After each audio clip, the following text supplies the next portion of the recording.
Namo meets Boo. Welcome everybody to the talky bit of our mindful day. Satya already gave a good sort of primer in practice this morning, but not everyone was here then, so I'll cover a little bit of the same ground. I called the talk initially I wanted to call it living well in impossible times. And I think in some of the descriptions, it still says living well in impossible times. And then as the talk approached, I felt that was very fraudulent because I didn't feel like I was living particularly well as more and more bad news came out. Satya in practice this morning mentioned the IPCC assessment report. I just wanted to read some of the highlights, which are actually from a Reuters news story that summarized it. So they said key takeaways from the report include widespread damage is already occurring. We're running out of time. The report itself is substantial, highlighting the current and future effects of the climate crisis and how the crisis affects the global south much more than the minority wealthy countries. And the report concludes any further delay to action will miss a brief and rapidly closing window of opportunity to secure a livable and sustainable future for all. So very serious headlines in the middle of a week where our attention has been on the suffering in Ukraine and how moved we've been, as Satya said, moved for the people of Ukraine and for ourselves, fear for ourselves. I've also been very aware of peace activists in Russia and how they're being arrested and taken off the streets. And of ordinary Russian people whose lives are being made much more difficult by all the economic sanctions that have been placed on them, who haven't chosen to take part in this.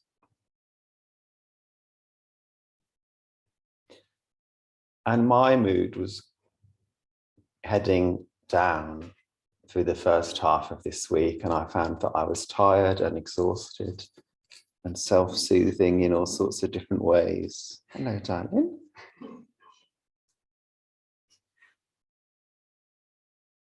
This is a very healthy form of self-soothing. You can't see on the video, but a little dog has appeared to come and say hello to me. This is Mrs. P, not one of our dogs, but one of the other dogs that lives here. She's been especially friendly this morning, so I haven't seen her for a very long time. Yeah, so some forms of self-soothing are healthier than others, or we can say some are more impactful than others. Like reading lots of trashy novels is a fairly innocuous form of self-soothing. It just eats up time, whereas eating too much birthday cake has other slightly more uncomfortable consequences and so on. And there's a whole spectrum of different ways that we self-soothe in. And I think, that's okay. So when I was in the middle of feeling quite fraudulent about describing this talk as living well in impossible times,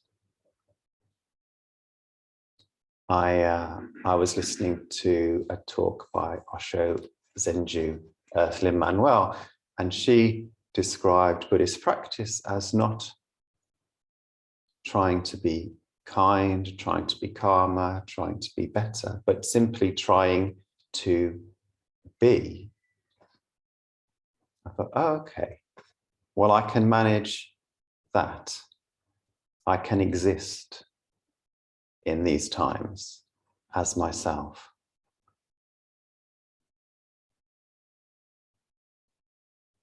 On Monday night, Satya and I were at Samba Band rehearsal, and I was really tired, and I was just hoping when I got there that some of the rhythms and claves would come back to me, because I couldn't remember anything at all that we'd done in any of the previous weeks. But I thought, oh, maybe when I've got the surdu, the big drum in my hands, my body will just know what to do. And it basically didn't. And Sam kept coming over and showing me on the drum and correcting me in very gentle and wise ways. And I thought, well, I don't know how to be a good samba player this evening. I don't know how to be a good surdu player, but I can be a really tired samba player who doesn't know what they're doing. I can do that really well. And somehow I just thought, well, that's what I'm going to do tonight. I'll be an exhausted beginner. And I just settled into that. And apart from one moment where I suddenly froze and thought, oh, this is really bad. Mostly I was able to settle into being a not very good samba player who was very tired.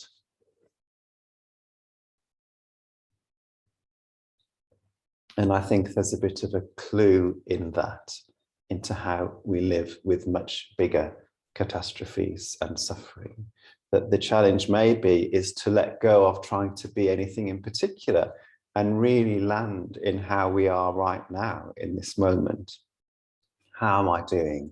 With all of this that's happening and unfolding in the world, how am I doing right now?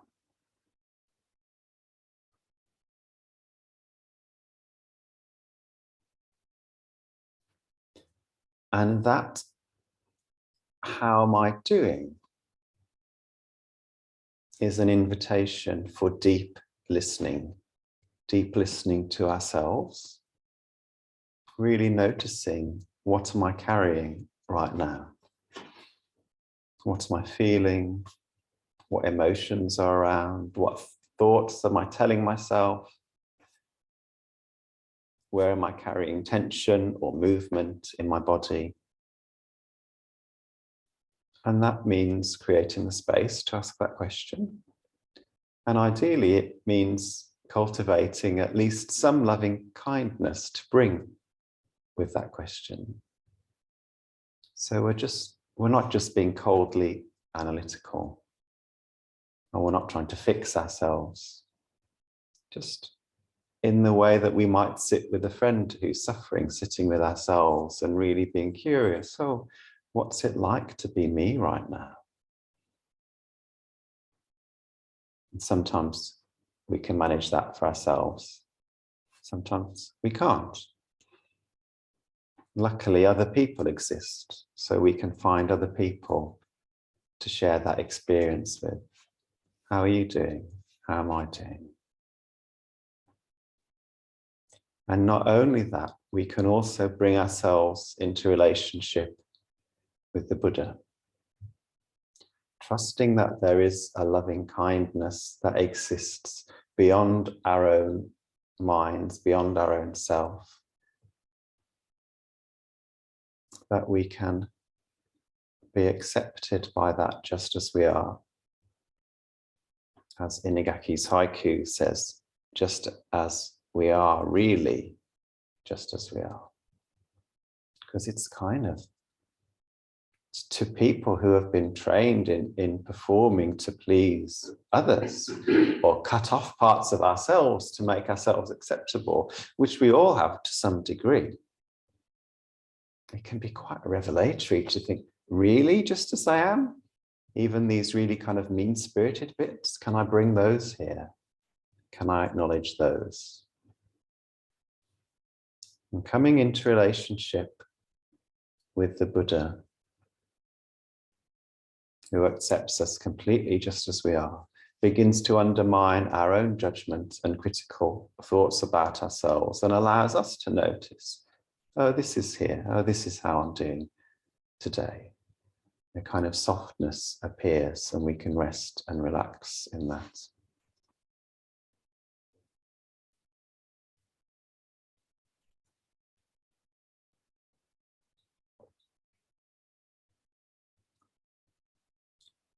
So I'll briefly mention the Four Noble Truths, dukkha. That's how I say it. He asked me yesterday, do you say dukkha or dukkha? I said, now you've asked me, I can't tell you the answer to that because both of them are stuck in my head. today I can find out something going past the window that Mrs. P doesn't like. Well, yeah, I'm about to, thank you. And dukkha is a word that is usually translated as suffering or discontent. And the Buddha defined it specifically as birth, old age, sickness, death, not having what you want, being separated from people that you love, being associated with people that you don't like. All the things, all the kind of crisis points. That's one way you might think of it. Spiritual danger, I've heard it described as the moment where you might tip over into being unskillful because something has upset you. So that's a great example. Something goes by the window that you don't like and you start growling. That's a reaction to dukkha. And the reaction is called samudaya, what rises up. We have some emotional response. Something happens in the world and we feel something. So that's the first two noble truths of the Buddha's teaching. Something happens and we feel something. The third truth, nirodha, containment or cooling or easing, the possibility that the heat of our initial reaction can be softened or maybe redirected. That we can choose to do something different in that moment.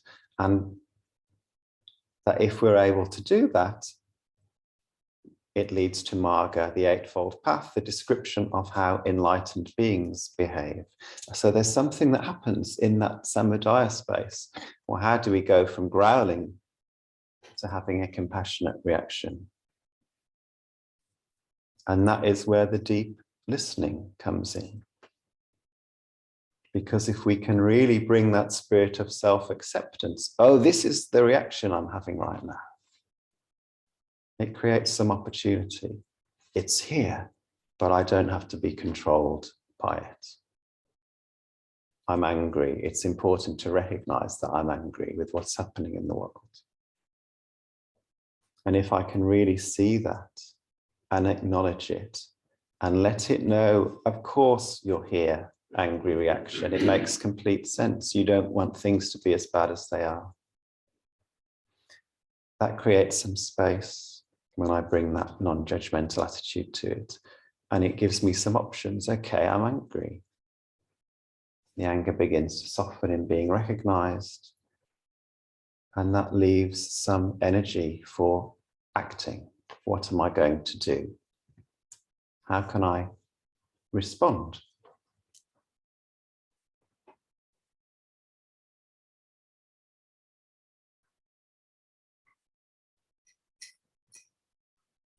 Satya and I went to Glasgow before Christmas for the COP26 conference. Some of the people who are joining us on Zoom were there as well, sitting in vigil, joining that march with tens of thousands of other people, maybe hundreds of thousands. Satya's like, I'm looking at you, John, as if you know the answer to how many people on the march. Dharma says a lot, roughly quite a few. Yeah, so there was all this energy around COP26, the big climate conference. We did lots of things, we witnessed, and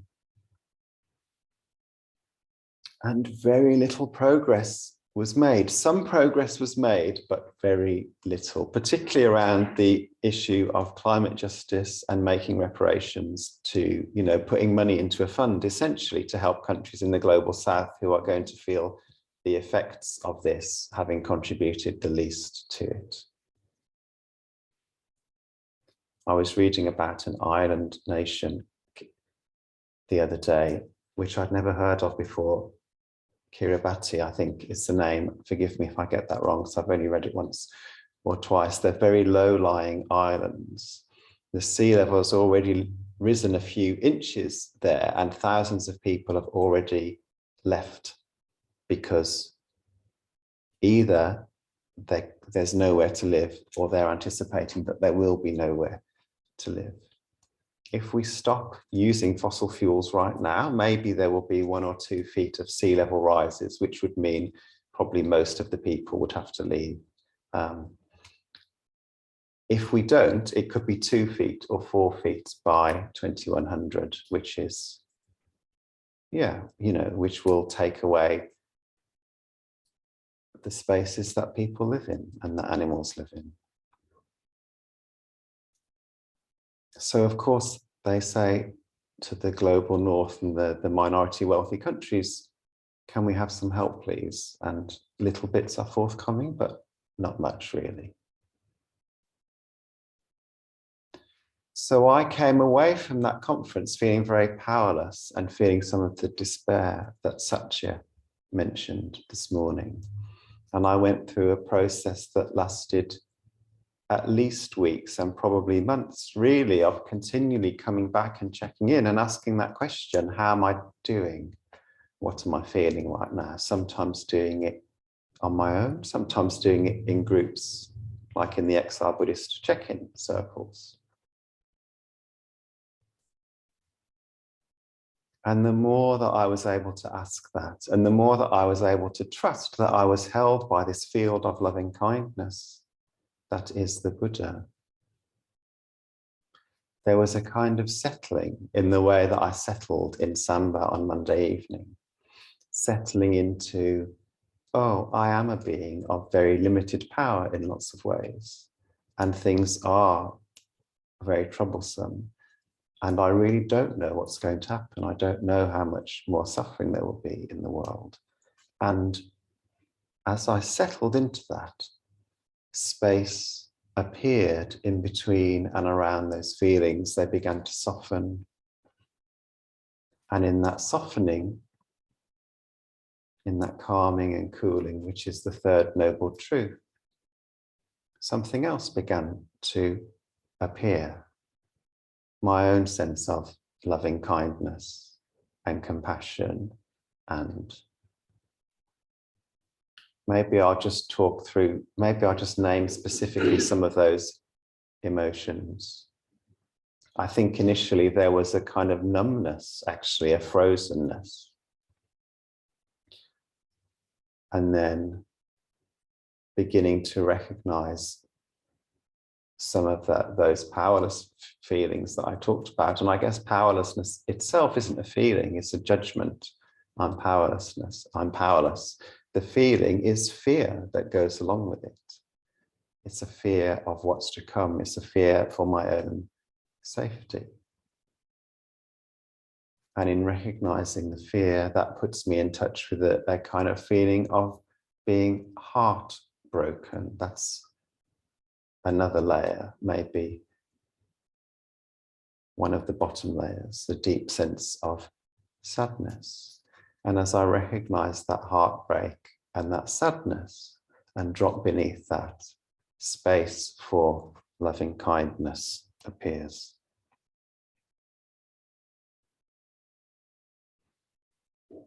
And then in that space, the possibility of acting appears, and it is the possibility of acting not to try and change anything in particular. There can actually be a great liberation in hopelessness, because it really frees you to do what is right without worrying about how it's going to make the world a better place. And you just start doing what is right, occasionally maybe, for its own sake. And trusting that even if the world collapses, there is something spiritually valuable, emotionally valuable for myself and for the people around me and for the whole world in taking actions that are congruent with that sense of compassion, with that sense of loving kindness. And those actions include sitting in town, as we're going to, some of us might do later on. We do that on a Tuesday lunchtime as well, and most people don't notice that we're there, or maybe they just glance up. Quite a few people put their thumbs up or beep their horns. Occasionally somebody shouts I think just twice. Obscenities. That's, yeah, obscenities. Yeah, just twice that's happened actually in all the weeks that we've been doing it. But holding a space very visibly and saying, this is happening and I'm here in the middle of it, grounded and centered, more or less, is very powerful. Or it might be like we were on Saturday outside Barclays Bank, Sacha dressed as a cleaner with a fluorescent green headscarf and badly applied lipstick, dancing around to music and washing the side of Barclays Bank. And I was there dressed as an oil executive with a big carton on my head, supposedly an oil carton. Or it might be taking care of something very personally, taking care of a little bit of the garden, encouraging wildlife. And my experience is that the more I take those actions, actually, it feeds back into that process of allowing me to exist in a way that feels okay. It increases my sense of faith, I suppose. It feeds back into the space around the difficult emotions.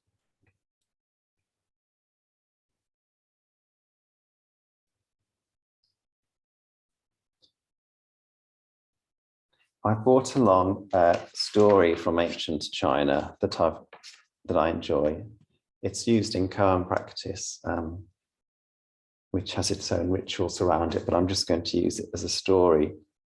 Story is perhaps too grand a word for it, a moment where two people meet. I'll read it and then I'll talk about it, because if I don't talk about it, well, I suppose in koan practice, you would just read it and then you take it into your meditation practice and you find the meaning within yourself. But because this is a talk, I'm going to point to a little bit of the meaning that it has for me. Yunyan asked Dao, how does the great bodhisattva of compassion use so many hands and eyes? So Kuan Yin, the great bodhisattva of compassion, is in the tanka, to the right of the mirror, has, I think, 8 arms. I can't quite see, or 4 arms, but is often depicted as having 10,000 arms. And in each hand, there's an eyeball. And her name means one who hears the cry of the world, and she responds to suffering by going and doing something about it. So Yunyan asked Dao, how does that bodhisattva use all those hands with their eyes in them? Dao said, it's just like a person in the middle of the night reaching in search of a pillow. Yunyan says, oh, I understand, got it, thanks. Dao says, really? How do you understand it? And Yunyan, they're testing each other all the time. Yunyan says, all over the body, all over our bodies are hands and eyes. Dao said, well, what you said is all right, it's pretty good, but it's only about 80%. And Yunyan said, I'm like this, elder brother. How do you understand it? And Dao says, throughout the body are hands and eyes. So we'll take the 2 bits separately. It's just like a person in the middle of the night reaching in search of a pillow. You're not really awake. This happened to me last night, actually. But you notice, oh, my head's just lying on the mattress. Now I'm comfortable again. You do it instinctively and without thinking. It's the right thing to do in the moment. It's not calculated. It's just a moment of being kind to yourself, or maybe fluffing up somebody else's pillow, being kind to somebody else. So this is the compassion of the Buddhas. They don't usually sit there and work out what the right thing to do is in any given moment, although of course there is a place for planning and thinking, and there are countless lists of ethics that you can apply in lots of different situations in the Buddhist canon. But the heart practice is, I'm moved, here is love, I'm going to act just like that without thinking about it. If I see your glass is empty, I will pass you the water jug. And Union says, all over the body are hands and eyes. Hello again. So he's nearly got it. He's still slightly in that. What it's hinting at is he's still slightly in that mode of calculation. They're covering me, and here I am set slightly separate for them, using my hands and my eyes. And the senior monk says, no, it's in your body. When you practice for a very long time, and occasionally at other times as well, but it helps, practice helps. It's in your body. It's not about thinking, and maybe you don't even notice that you've done it until somebody points it out later on. You just make the offering and forget about it. And that's something that happens with your whole being, not with your eye, not with your mind. So I really like that as an illustration of the kind of way that we are moved to act. That's the sort of culmination of that process that's supported by all kinds of different Buddhist practice of how am I doing?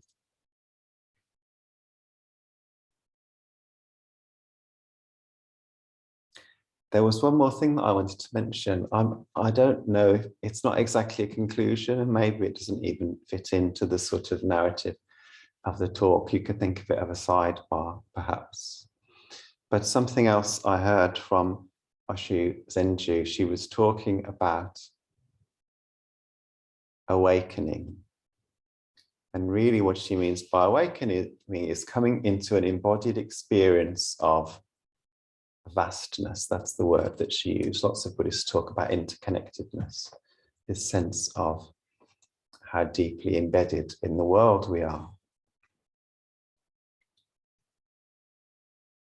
Like one of the gifts, and for her, perhaps the most important gift of practice is awakening to vastness. And she said that might not be a moment of clarity.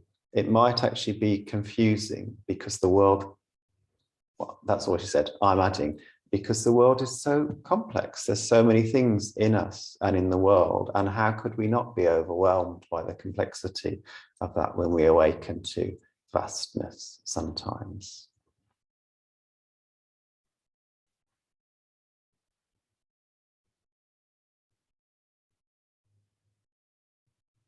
And I guess I'm naming that because something about the flow of the Four Noble Truths, and even this process I've described of getting to know yourself with the Buddha's support, with people's support, then moving to action, there's a kind of neatness to that.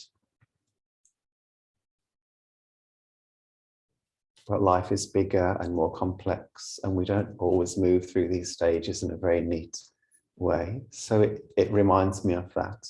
And it also reminds me of that initial experience of being tired at the samba band. There was something, when I deeply accepted that that was true, there was also a settling into vastness.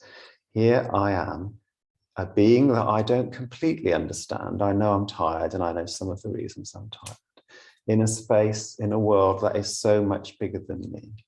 And there's just something really profound about that. And I think that experience of vastness and having some sense of, oh, this is meaningful. It's meaningful to be myself, to really be myself here in some way, actually supported the process of relaxing and undermining those critical parts and allowing me to be more deeply myself. And that's not the fully worked out bit of the talk, but I wanted to share it anyway. That feels important to my practice right now, that idea of vastness and clarity and confusion. So I'll pause there. Well, I'll finish there. And maybe I just invite you to tune into yourself for a moment and notice how you're doing right now. Noticing, how is my body doing?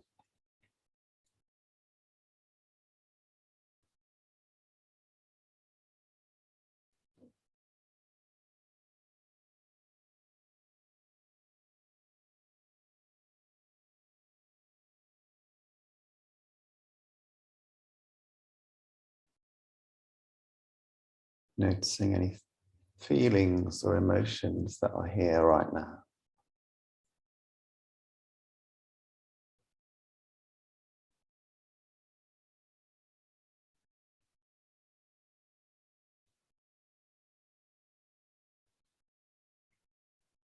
Noticing anything that you're telling yourself. And if you can, bring a spirit of loving kindness to that noticing. And if that's not where you are right now, trusting or experimenting with trusting that the Buddha is offering that spirit, that kind of attention, even if we can't manage it for ourselves.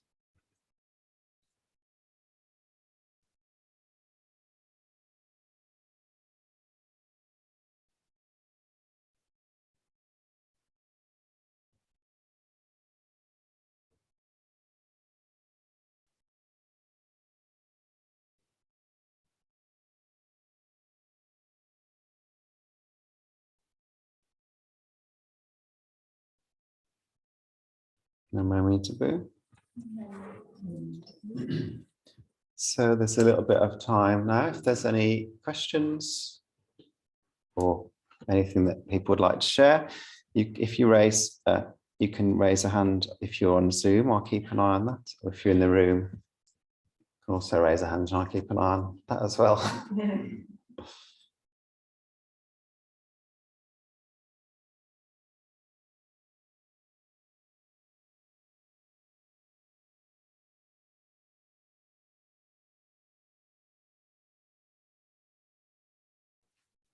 Shirley, do you want to unmute?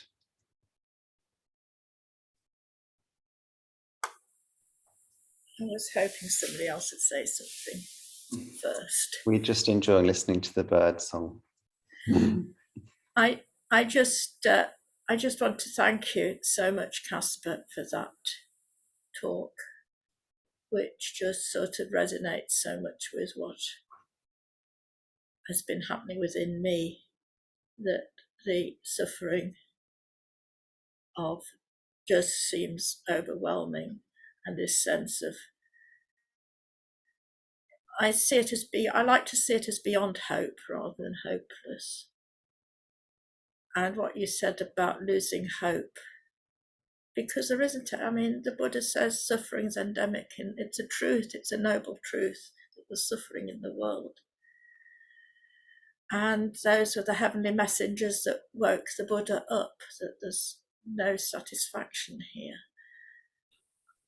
And this is what I'm sort of not grappling with, it's just sort of what's. But the fact that, really, that, I think when you said that this, when you let go of hope and just act in the way, or just trust in the fact that you try and be as kind as you can, that this has some value. We don't hold on to expectations. It's what's in our, it's coming from this heart space, trying to cultivate this heart space, which and I want to thank you for your honesty and this acknowledging of our frailty and our weakness, and actually making friends with that. And it's just very much along the lines about what I've been working with, but you've put it together so, and I'm not nearly there yet, but I just want to really, really thank you for your talk, and for what you said, and just, as I say, just trusting in the process and trying just to be kind and gentle what was there in the moment. And maybe that's the best we can do, and maybe that is the very best that anybody can do. I just wanted to share that, and really thank you in this community from the bottom of my heart. Thank you, Shirley. Lovely to hear from you. Nice to see you this morning as well.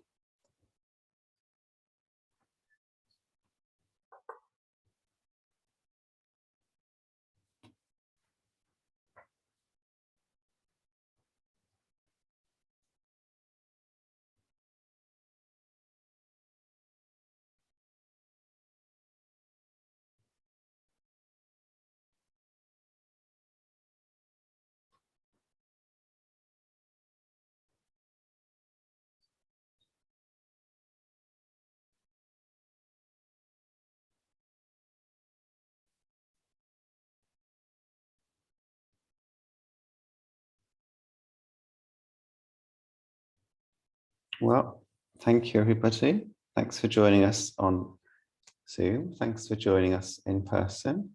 The rest of the things we're doing today are outside, so you can't join us for those on Zoom, I'm afraid, but lovely to have you here for this bit. Namo Mita.